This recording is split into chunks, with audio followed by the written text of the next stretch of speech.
Chapter 1. Where is Crystal? The man in front of me was tall and strong, with thick, dark hair.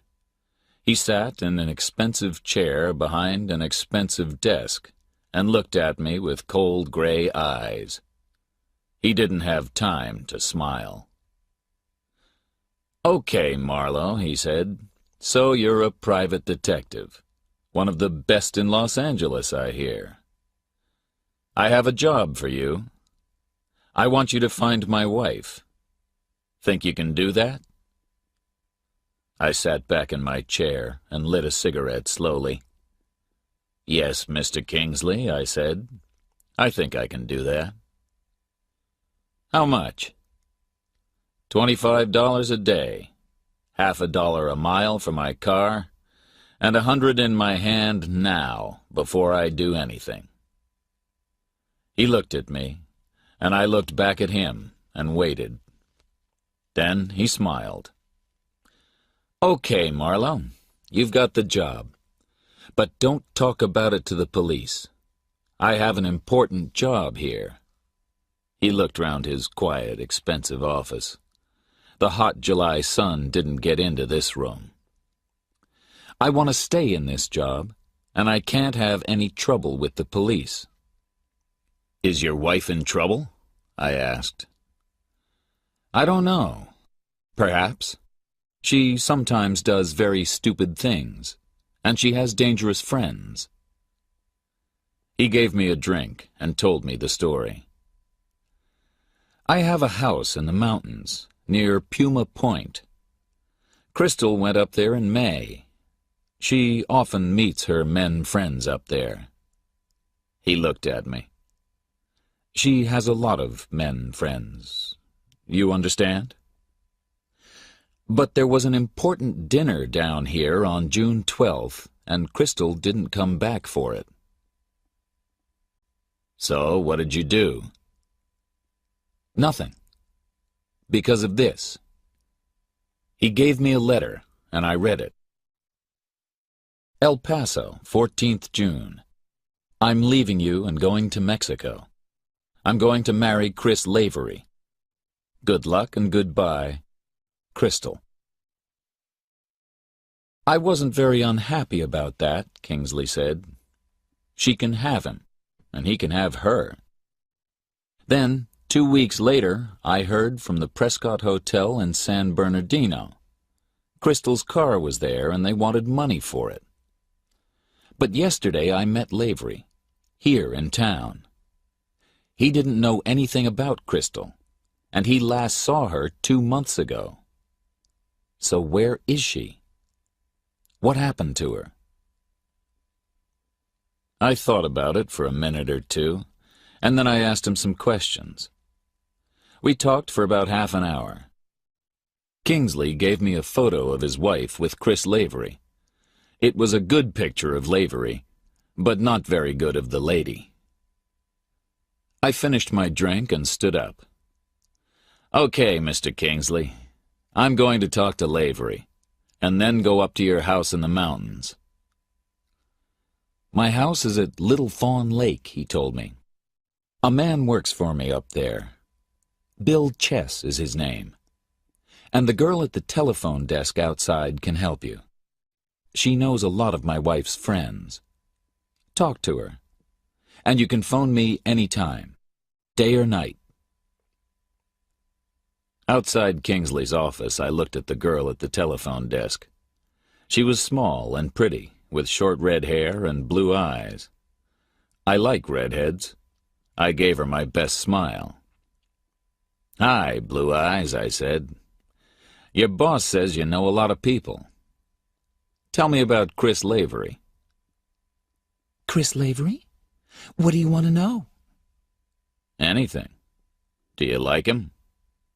"Well," she said, "he has a beautiful body." "And all the girls like a man with a beautiful body, eh?" She laughed. "Perhaps.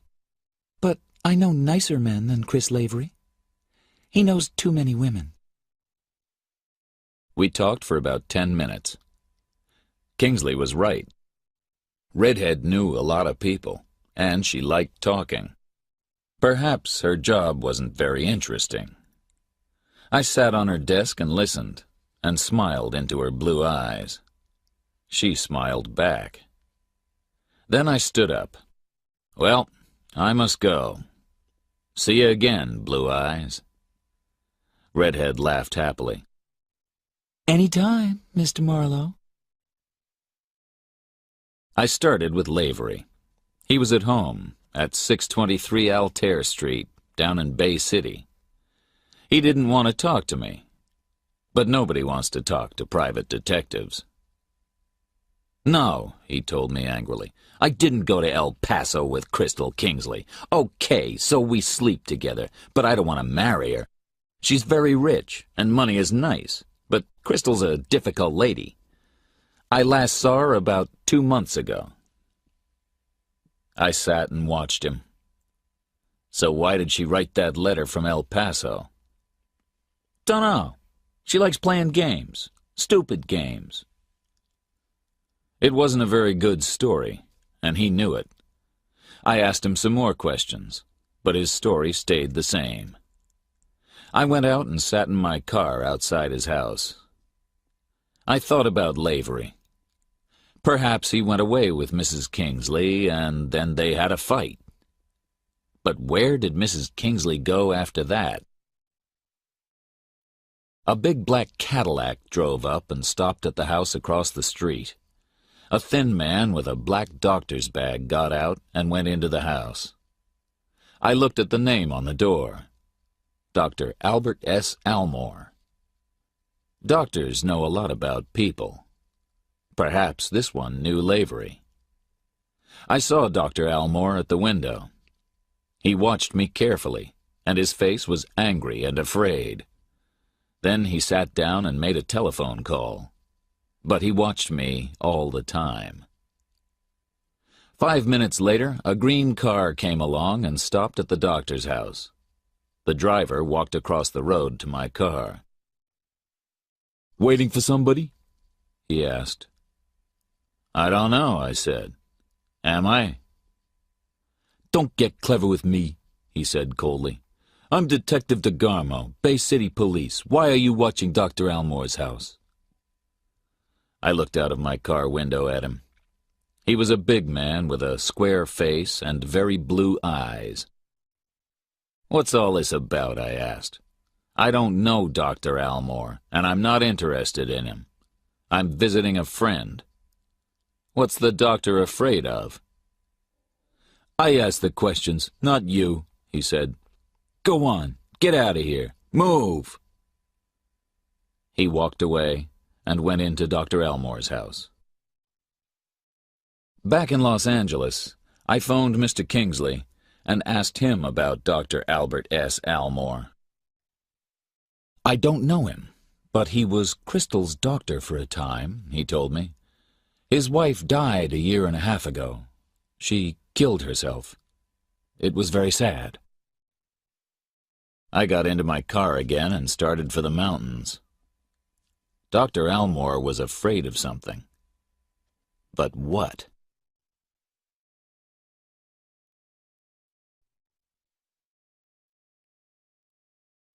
Chapter 2. The Lady in the Lake.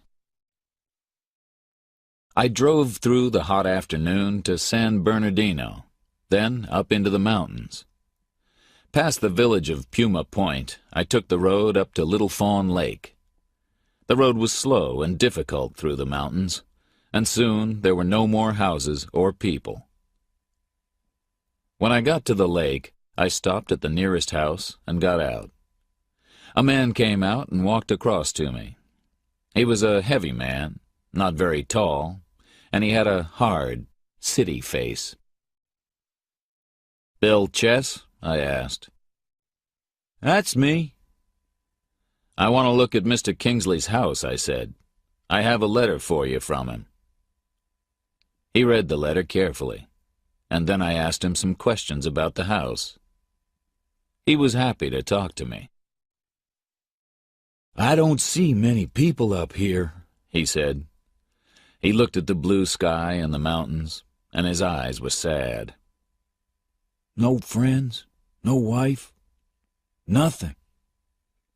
I got a bottle of whiskey from my car, and we sat together in the evening sun and drank. I'm a good listener. No wife, Bill Chess said again. He looked into his glass of whiskey. She left me. She left me a month ago, the 12th of June. I gave him some more whiskey and sat quietly. June 12th, the day when Mrs. Kingsley didn't go back to Los Angeles for the dinner. Tell me about it, I said quietly. He drank his whiskey quickly. It was not his first drink that day. I met Muriel a year and 3 months ago, he said slowly. We married 3 weeks later. I loved her a lot, but, well, I was stupid. Here I am. I've got a good job, a pretty little wife. So what do? He looked across the lake at the Kingsleys' house. I get into bed with that Kingsley cat over there. Okay, she's as pretty as Muriel. The same long yellow hair, same eyes, same nice little body. But she's nothing to me. But Muriel knows all about it. So we had a fight, and that night she left me. I went out, and when I got home, there was a letter on the table. Goodbye, Bill, she says. I don't want to live with you after this.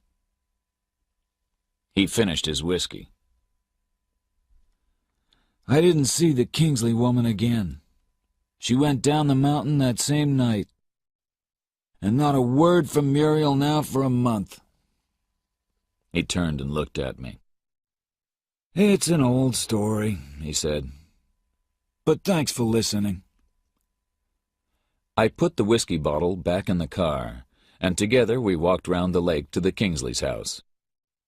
I looked round the house, but there was nothing interesting for me there.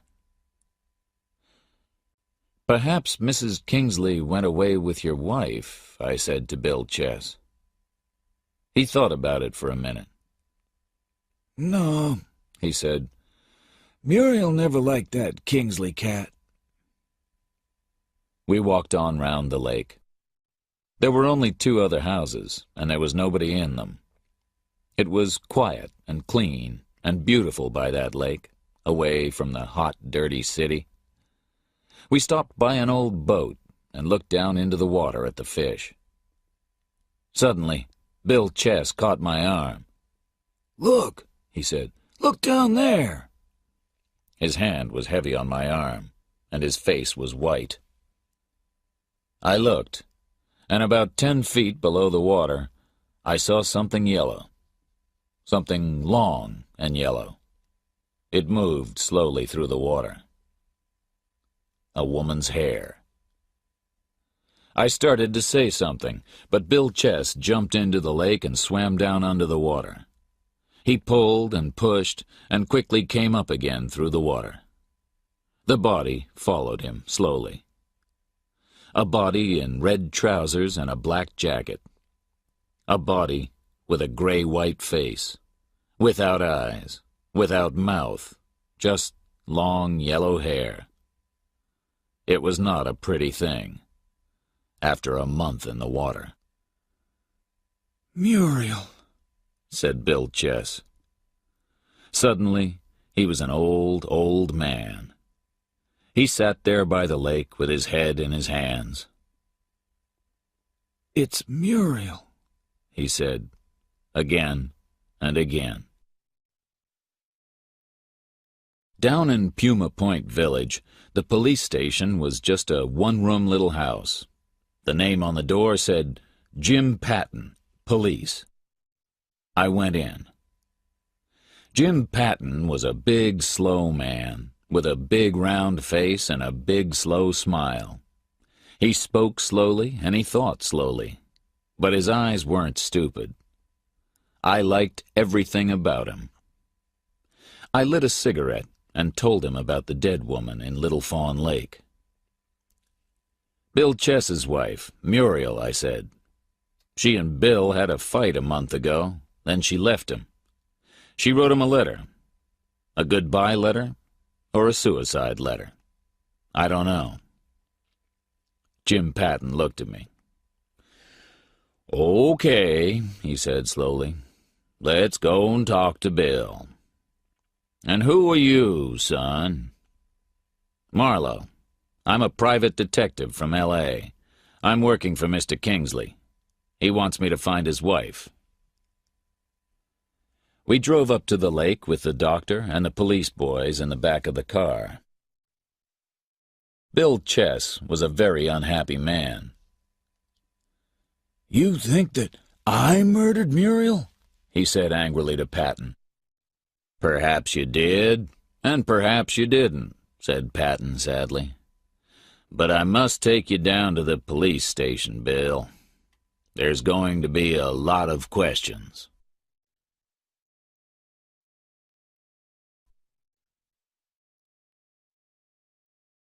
Chapter 3. Al to Mildred. I had dinner at the hotel in Puma Point. When I finished, a girl came up to my table. I didn't know her. She smiled at me. "Can I sit with you for a minute, Mr. Marlowe?" she asked. I got out my cigarettes.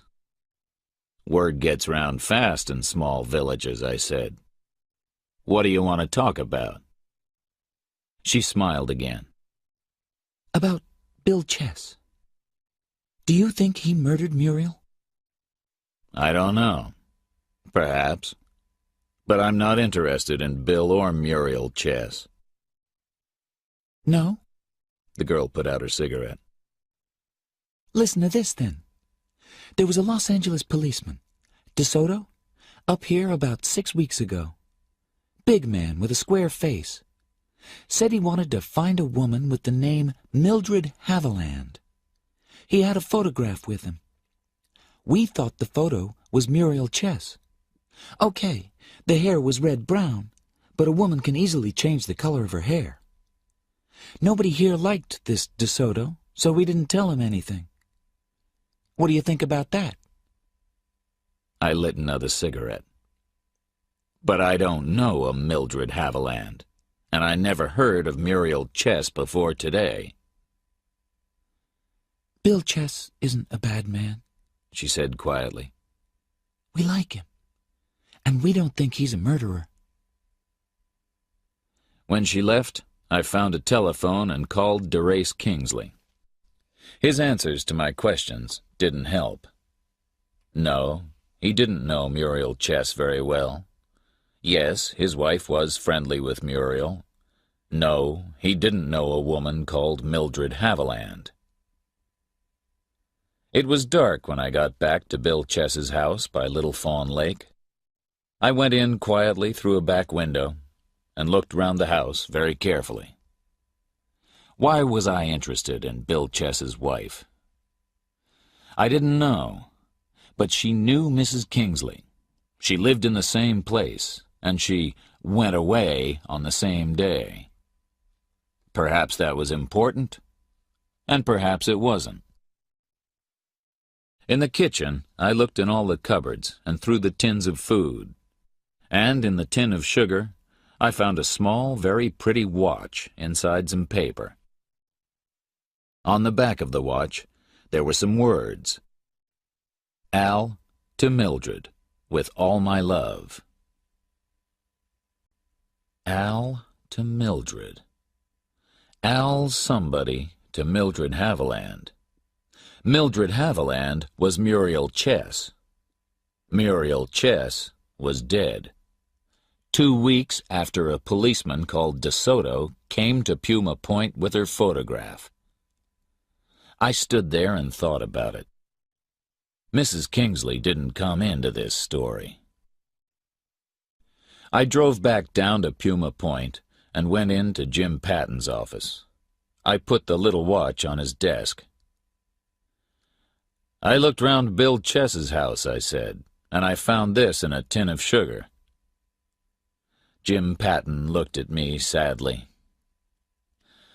"Are you going to give me trouble, son?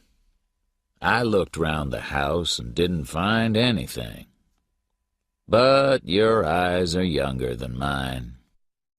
He looked carefully at the little watch. "So what do you think about this?" he asked me.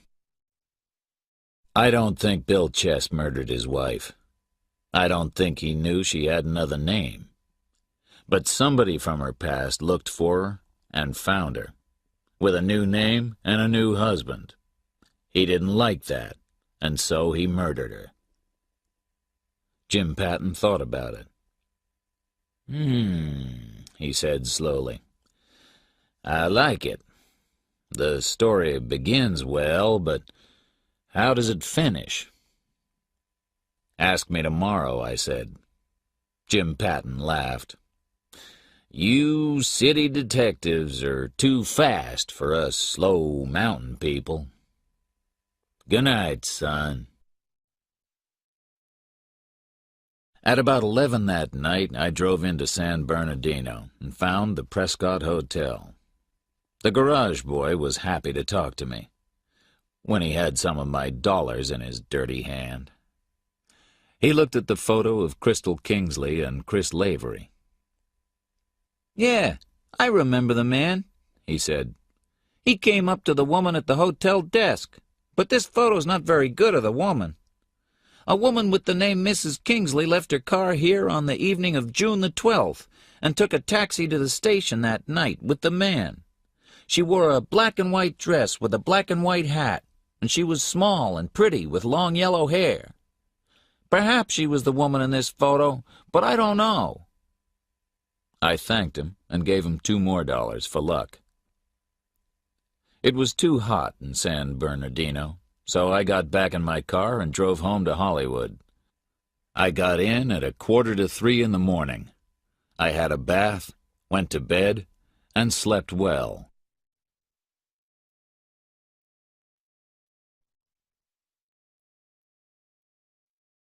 Chapter 4. A Pretty Lady's Gun.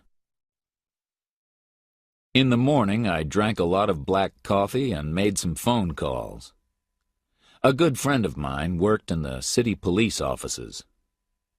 There was no detective with the name of DeSoto in the city of Los Angeles, he told me. I phoned Kingsley's office, said hello to Redhead, and then told Kingsley about Lavery and the Prescott Hotel. "What are you going to do now?" he asked me. "Go and talk to Lavery again," I said. "He met your wife in San Bernardino on June 12th, so I want a better story from him today." I drove down to Bay City and stopped the car up the street from Lavery's house. I smoked a cigarette and thought about Lavery. Then I saw a woman at Lavery's front door. She came out, closed the door quietly behind her, and walked away down the street. She wore dark glasses, a brown coat, and a light blue hat. I didn't see her face, but her hair was dark brown, and she had very nice legs. I like legs. I watched them all down the street. Lavery's front door was shut, but I gave it a little push with my finger, and it opened. I went in and called his name, but there was no answer. I walked round the house and had a look in his bedroom. There was a very big bed in there, but Lavery wasn't in it. I looked into some of the cupboards: shoes, jackets, shirts, trousers, and a woman's dress. An expensive black and white dress, with a nice little black and white hat. I closed the cupboard quietly and opened another door at the back of the room. Inside was a bathroom, and Lavery was at home. He was in the bath, and he was very, very dead. There was a gun on the floor, a small, pretty lady's gun, but it can kill as well as any other gun. I looked round the bathroom. There wasn't a fight. Lavery knew his killer. She opened the door, came in, and shot him 3 or 4 times. Not Lavery's lucky day. I took the little gun with me and went out to my car. The street was quiet and sunny. No police cars, no policemen. Only Marlowe, finding another dead body. Murder-a-day Marlowe, they call him. I got into my car and drove away from there, fast. In his quiet, expensive office, Derace Kingsley listened to me with a white face. "Did your wife have a gun?" I asked. "Yes." "Is this it?" I showed him the gun from the floor in Lavery's bathroom. He looked at it, and then at me. "I don't know. Perhaps. But Crystal isn't a murderer. She didn't kill Lavery." "Why not? The police are going to think she did. She was with Lavery in San Bernardino. They didn't go to Mexico. Then perhaps one day she sees him with another woman, so she gets angry and goes round to his house. She leaves the gun on the floor, her dress in the cupboard. The police are going to love it." I stood up and looked down at him. "I must take the gun back now and call the police. I can't cover up a murder." Kingsley said nothing and put his head in his hands. Then he looked up at me. "Listen, Marlowe," he said quietly. "You're working for me, right? I know Crystal didn't kill Lavery. What about that woman in the blue hat? Who was she? Lavery knew a lot of women. Go and find the murderer. Show the police that Crystal didn't kill Lavery. Do that, and there's $500 for you." "Okay, Mr. Kingsley," I said. "But the job gets more difficult every day." When I went out, the redhead at the telephone desk called to me. "Mr. Marlowe," she said quickly. "Yesterday you wanted to know about Dr. Almore? Mr. Kingsley told me. Well, I talked to some friends last night." I went over and sat on her desk. "Okay, Blue Eyes, tell me." "Some rich women drink a lot and take drugs. They think it's exciting," she began. "Sometimes they take too much and get ill. Well, people say that Dr. Almore helps these women. He gives them different drugs. They get better. And Dr. Almore gets a lot of money. Florence Almore, his wife, took drugs too. She wasn't a very nice woman. One night, a year and a half ago, she came home ill. Dr. Almore's office nurse put her to bed, but later that night, Mrs. Almore walked down to the garage. Chris Lavery found the body. When he came home, he heard the sound of a car in the Almore's garage. He opened the door and found her dead on the floor. Dr. Almore was out. The police say it was suicide, but some people say it was murder. Florence Almore's parents thought it was murder." She looked up at me with her big blue eyes. "Does that help you, Mr. Marlowe?" "Yes," I said slowly. "I think it does." I gave her a big smile. "You and I must have dinner together sometime, Blue Eyes." I drove back to Altair Street, Bay City. I put the gun back on Lavery's bathroom floor and called the police. They came fast. Hard men with hard, cold eyes. I knew one of them, Detective DeGarmo, the big man with a square face and very blue eyes. His boss was an angry little man called Weber. I sat in one of Lavery's chairs and answered their questions. I told them all about Kingsley, his wife, Bill Chess, and Muriel, the black and white dress. All the time, DeGarmo watched me with cold eyes. Then the police doctor arrived. Weber turned to DeGarmo. "Okay, Al, you stay here with Marlowe. I'm going to look at the body with the doctor." He went out. I looked at DeGarmo. "How's Dr. Elmore this morning?" I said. "What's he afraid of today?" "You said you didn't know Elmore." DeGarmo's eyes were angry. "I didn't yesterday, but today I know a lot of things. Chris Lavery knew Mrs. Elmore, and he found her dead body. Perhaps he knew it wasn't suicide. Perhaps he knew that Dr. Elmore was the murderer, and that there was a police cover-up." DeGarmo stood up and walked over to me.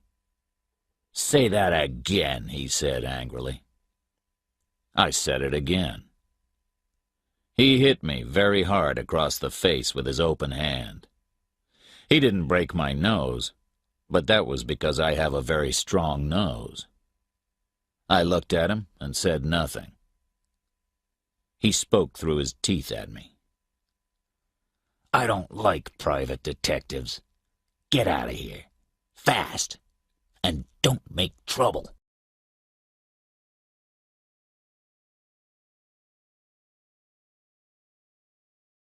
Chapter 5. A Little Dance. When I got back to my flat, it was early evening. I washed my face and had a drink. Weber thought that Crystal Kingsley killed Lavery. I thought that was too easy. I phoned Redhead. "Where do Florence Elmore's parents live?" I asked her. She told me, and I went out to my car again. Mr. and Mrs. Grayson were old and gray. They had tired gray faces and gray smiles. Very sad people. They listened to me quietly. "I'm interested in Dr. Elmore because his house is across the road from Chris Lavery's," I said. "You see, somebody shot Lavery this morning in his bathroom. Perhaps it was Dr. Elmore. You think he murdered your daughter 1.5 years ago, right?" "Yes," said Mr. Grayson. "We know he killed her." "Why do you think that? And how do you know?" I asked quietly. "Florence wasn't a very good wife or daughter," Mr. Grayson said sadly. "But she found Elmore and his office nurse in bed together, and she wanted to make trouble for Elmore. He didn't like that. Difficult for his job. So one night he killed her with drugs. He always had a lot of dangerous drugs in the house. It was easy for him. There was a police cover-up about it. We know that, too." "I heard that Elmore's nurse put Mrs. Elmore to bed that night," I said. "Was that the same nurse?" "Yes, it was," said Mrs. Grayson. "We never saw the girl, but she had a pretty name. What was it now? Just give me a minute." We gave her a minute.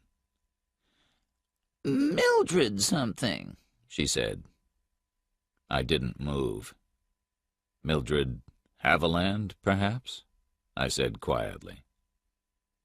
Mrs. Grayson smiled. "Yes, that's right. Mildred Haviland." At Bay City Police Station, I asked at the desk for Weber. He didn't want to see me, but I said it was important. He took me into his office and we sat down. "I want to talk about the Florence Elmore suicide," I said. "Why?" asked Weber. "That happened 1.5 years ago. I'm working on the Lavery murder now. That happened today." "But I think Lavery is the key to the story," I said. "Listen. 1. Muriel Chess's dead body came up in Little Fawn Lake yesterday. 2. I think Muriel Chess was Mildred Haviland. 3. Mildred Haviland was Dr. Elmore's office nurse a year and a half ago. 4. Mildred Haviland put Mrs. Elmore to bed on the night when she died. Was it suicide or murder? But Mildred Haviland left town soon after. Why was that? 5. Mildred Haviland then married and lived with Bill Chess at Little Fawn Lake. 6. Bill Chess worked for Mr. Kingsley up at the lake. 7. Kingsley's wife sometimes slept in the same bed as Chris Lavery. 8. Chris Lavery found Mrs. Elmore's dead body a year and a half ago. "I don't understand," said Weber slowly. "I don't understand all the story," I said. "I don't understand why or how. But it's the same story. The same names go round and round in a little dance." I lit a cigarette and looked at Weber. "And Detective DeGarmo doesn't like any questions about the Elmores. He gets very angry. Why? Was there something wrong about Mrs. Elmore's suicide?" "Okay," said Weber. "I wasn't in this office at the time of the Elmore suicide, but there was something not right.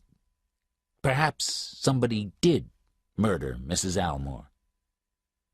"And DeGarmo worked on the Elmore suicide." "That's right." "And his name is Al. And the writing on Mildred Haviland's watch says, 'Al to Mildred, with all my love.' And a big man with a square face was up at Puma Point 6 weeks ago with a photo of Mildred Haviland." "Okay, Marlowe," Weber said tiredly. "What do you want?" "I want to show that Mrs. Kingsley did not murder Lavery. I think Lavery died because he knew something about Dr. Elmore or Mildred Haviland. And when I show that Mrs. Kingsley is not a murderer, I get $500 from Mr. Kingsley." Weber smiled. "Okay," he said. "And DeGarmo?" Weber's face was sad. "She was his wife at one time, 6 or 7 years ago.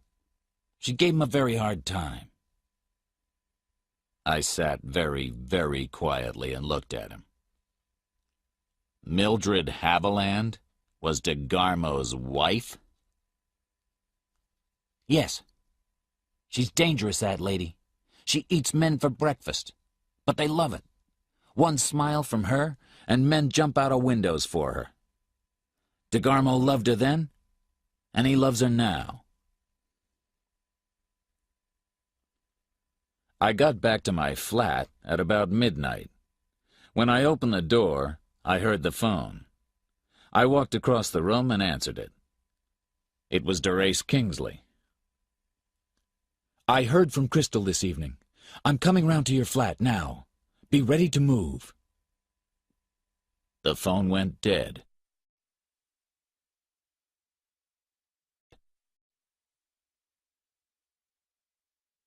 Chapter 6. Room 618. Kingsley arrived 5 minutes later. He didn't want to sit down, and he didn't want to drink. He pulled out a brown envelope and gave it to me. "Take this to Crystal," he said. "She's waiting for you now, in the Black Cat Bar down in Bay City. There's $500 in that envelope. She's in trouble. She knows the police are looking for her. She must get out of town tonight, but she wants money." I put the envelope on the table. "Not so fast," I said. "How does she know the police are looking for her? And did she kill Lavery? I'm not going to help a murderer." Kingsley's eyes were very unhappy. "I know that's difficult for you," he said quietly. "But what can I do? Perhaps she killed Lavery. Perhaps she didn't. I didn't speak to her on the phone. The girl in my office took the call. Crystal didn't want to talk to me, and I didn't want to talk to her. I don't want to see her again. But she is my wife. I walked across to the window and thought for a minute. Okay, I said. I'm going. I want to hear her story. But I give murderers to the police, okay? Now, how is she going to know me? Kingsley smiled for the first time. Thanks, Marlowe, he said. Crystal says her hair's light brown now, and short, not long and yellow.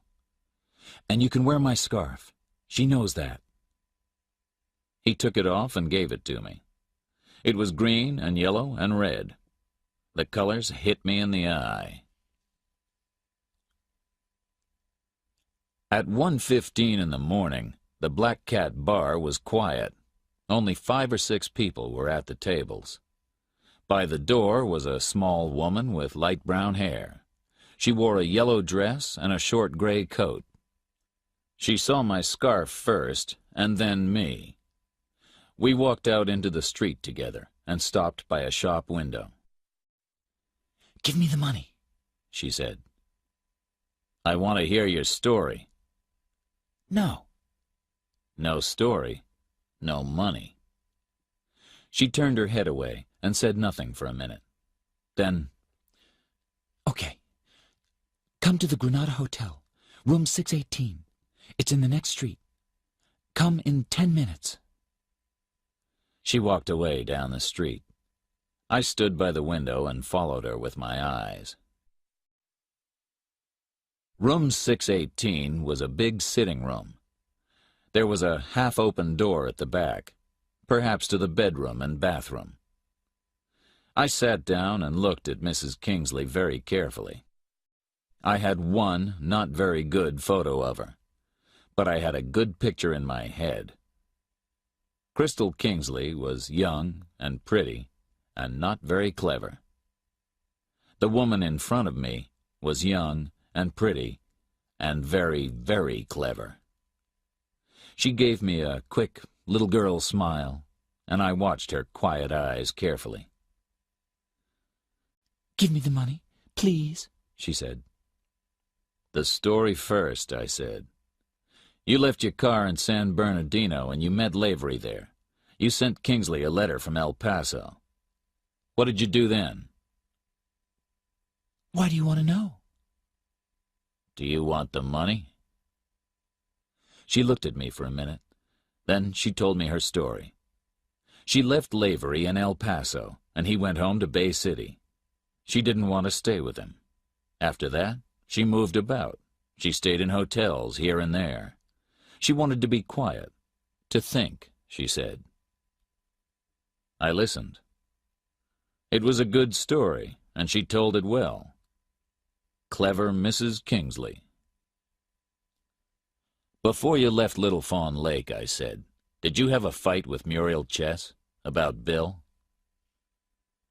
"Bill Chess? What are you talking about?" "Bill says you went to bed with him." "Don't be stupid, that dirty little man." "Perhaps he is. The police think he's a murderer, too. Of his wife. We found Muriel's dead body in the lake. After a month." She put a finger between her teeth and watched me carefully. "What a sad story," she said slowly. But Muriel Chess was Mildred Haviland, and Mildred Haviland was Dr. Almore's office nurse. And Lavery lives across the road from Dr. Almore. So you understand that I wanted to talk to you. "I can't help you about Muriel." "No," I said. "Oh, well, here's the money from Kingsley." I gave her the envelope and sat down again. I watched her eyes and said quietly, "That was a very pretty blue hat. Your hair was a darker brown this morning, but those nice legs are the same. I always remember a woman's legs." I don't think you saw me in my car outside Lavery's house this morning. She went very quiet. So, you think I shot Chris Lavery? She said slowly. I don't think it. I know it. What are you going to do now? Give you to the police. Suddenly, there was a gun in her hand, and she laughed. Not a nice laugh. Stand up, she said. I stood up and gave her a weak smile. Detective meets murderer, and murderer shoots detective, is that it? I asked. But you're not very good with guns. You're standing too near me. She didn't like that, and her eyes moved angrily. I hit her gun hand hard and kicked her feet at the same time. The gun hit the floor, and I caught her arms behind her back. She was strong and fought and kicked. Suddenly, I heard a new sound, but I had no time to look. I knew that there was a man behind me and that he was a big man. Then something hit me on the back of the head, and everything went black.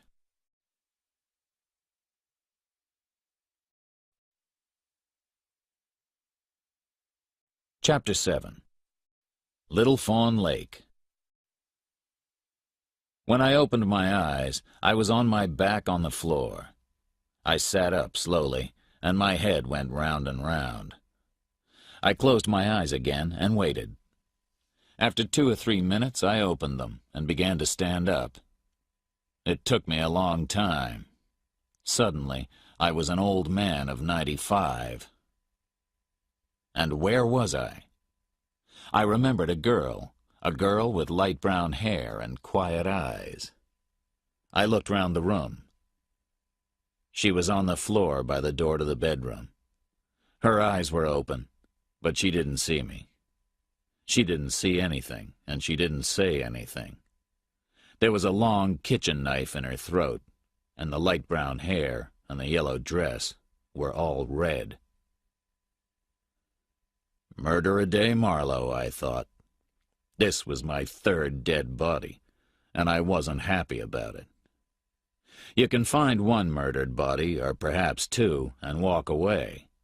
But when you find 3 bodies in 2 days, the police start to get very interested in you. The hotel was very quiet, but suddenly I heard sounds of cars in the street. I went to the window and looked out carefully. Police cars. A lot of them. They stopped outside the hotel. Quickly, I found my coat, Kingsley's scarf, and the envelope of money. I left the room fast and went down at the back of the building. I found the door to the garage under the hotel, opened it quietly, and went through. I began to run to my car, but a big hand came out of the dark and caught my arm. And somebody said quietly into my ear, "Let's take a walk, Marlowe."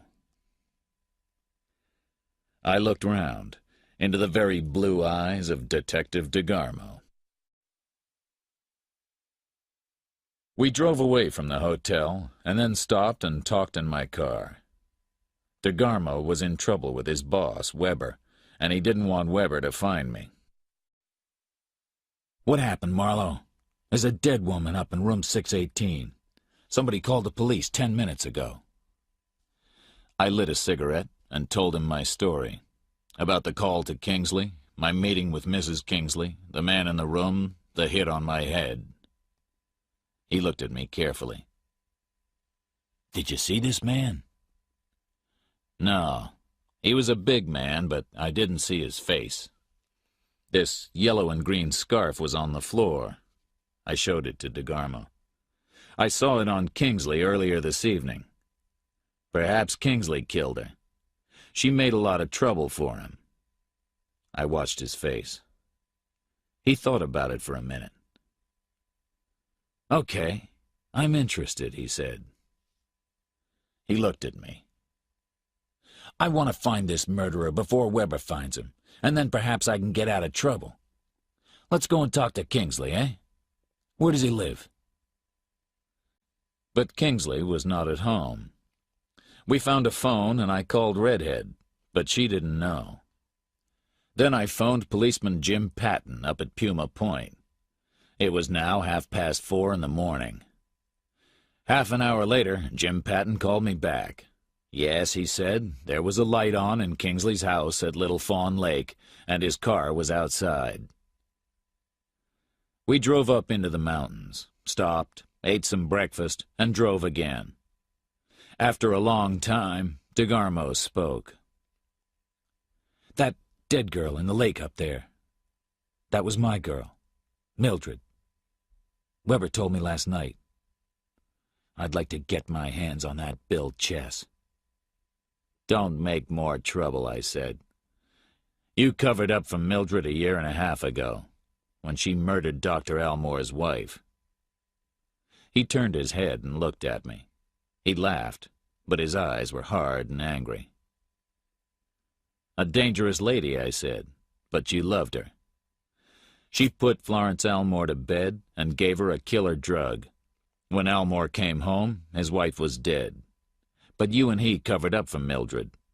Elmore because he was afraid, and you because you loved her. Am I right?" The big man didn't say a word.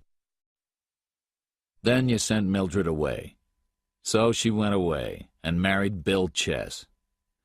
But Little Fawn Lake isn't a very exciting place, and after about 1 year, Mildred wanted to leave. She didn't have any money, so she wrote to Elmore. No address, just send money to Mildred at Puma Point. But that's a dangerous game. The first time it's $50, the next time it's $500. Elmore didn't like that, so he sent you up to Puma Point with a photograph. I think Mildred was a little afraid of you, DeGarmo. But you didn't find her, right?" DeGarmo looked out of the window. After a minute or two, he said, "Okay, let's forget it. It's all finished now." We drove on to Little Fawn Lake. The sun was up now, and the mountains were very beautiful in the early morning light.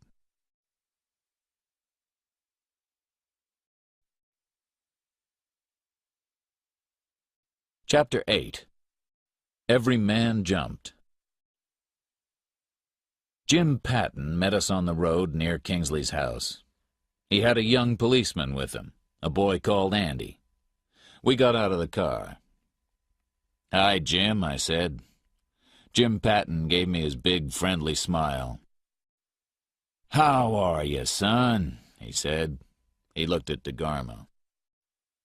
"This is Detective DeGarmo of the Bay City Police," I said. "Somebody murdered Kingsley's wife in Bay City last night," said DeGarmo. "I want to talk to him about it." "You think Mr. Kingsley killed her?" Jim Patton asked. We told him the story, and then the three of us moved up to Kingsley's house. DeGarmo had a gun under his jacket. Patton had a gun, too.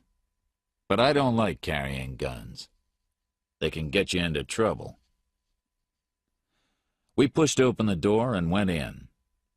Kingsley was in a chair, his eyes closed, and a whiskey bottle on the table next to him. His face was tired and gray. DeGarmo spoke first. "Your wife's dead, Kingsley, and you left your scarf behind in room 618. That was stupid." He turned to me. "Show him the scarf," he said. I got out the yellow, green, and red scarf and put it on a table. Kingsley looked at it, then at me, then at DeGarmo. "I don't understand," he said. "That's my scarf, but Marlowe wore it when he went down to Bay City. My wife didn't know him, and—" DeGarmo made an angry sound and turned to me. "You didn't tell me that," he said quickly. "You didn't want to know," I said. "You wanted Kingsley to be the murderer. That was a nice, easy answer." I looked at Kingsley. "I only saw your wife in a photograph, but I did see her before last night. She was the woman in the blue hat outside Lavery's house yesterday morning. I told you, remember?" "I didn't hear about a woman in a blue hat," said DeGarmo angrily. "So Mrs. Kingsley did murder Lavery then?" "No," I said. "She didn't murder Lavery. And you know that better than anybody. She didn't shoot Lavery yesterday morning, because she died a month ago. Crystal Kingsley was the dead woman in Little Fawn Lake. And the woman in the Granada Hotel last night was Mildred Haviland, and Mildred Haviland was Muriel Chess. So Mildred Haviland murdered Chris Lavery yesterday morning, and somebody murdered Mildred last night." For a long time, nobody spoke. Then Jim Patton said slowly, "But Bill Chess thought the woman in the lake was his wife." "After a month in the water," I said. "The body wore his wife's clothes and had the same long yellow hair. Everybody thought it was Muriel. Why not?" "Finish the story, son," Jim Patton said. He watched DeGarmo all the time. He didn't look at Kingsley. So I told them. They all listened to me very carefully. DeGarmo's face was white, and his eyes were hard and cold. I told them about Florence Almore's murder a year and a half ago, and about the police cover-up. "Mildred was a very dangerous lady," I said. "After the first murder, the next murder is easy. She wanted to leave Little Fawn Lake, and she wanted money. Almore didn't give her any money. But Crystal Kingsley was rich, and Mildred found her in bed with her man, Bill. Mildred didn't like that. So she murdered Mrs. Kingsley and put her body in the lake. Then she pretended to be Mrs. Kingsley. She took her money, her clothes, and her car, and went down to San Bernardino. There she met trouble. Chris Lavery. Lavery knew that she was Muriel Chess and not Crystal Kingsley. But Mildred was a clever girl. When she said jump, every man jumped for her. So she took Lavery away with her and wrote to Kingsley from El Paso. I stopped. Nobody said anything. Nobody moved. Kingsley looked at the floor, Patton looked at DeGarmo, and DeGarmo looked at nothing. I lit a cigarette. But then Lavery went home to Bay City. She stayed near him because he was dangerous to her. He knew that she wasn't Crystal Kingsley. Then I began to ask questions about Mrs. Kingsley, and that was the finish for Lavery. Mildred went down to his house and shot him in the bathroom. I stopped again, and Patton said slowly, "So who killed Mildred, son? Do we know that, too?" The room was very quiet. Let's say that it was a very unhappy man. He loved Mildred. He helped her many times, but it wasn't easy for him. He wanted to stop the murders. 3 were too many. But he didn't want everybody to know her story. Let's say it was DeGarmo. DeGarmo moved away from the window, and his gun was in his hand. "That's a very interesting story, Marlowe." He smiled, but not with his eyes. "How did I find her, then?" "I think Almore saw her outside Lavery's house one day. He told you, then you followed her to the Granada Hotel. Easy for a detective." "Yeah," DeGarmo said. He began to move to the door.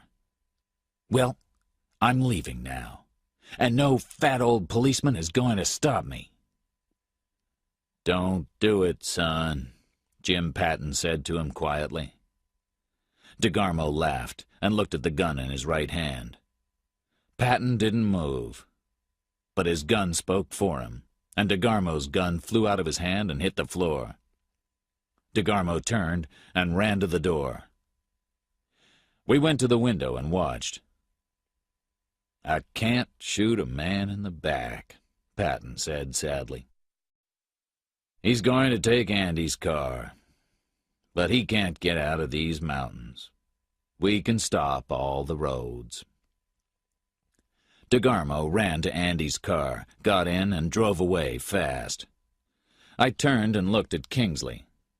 He stood up, got a new bottle of whiskey from the cupboard, went into the bedroom, and closed the door. Patton and I went quietly out of the house. We drove down to Puma Point. On the road outside the village, there were some cars and a lot of people. We stopped and got out. A man came over to us.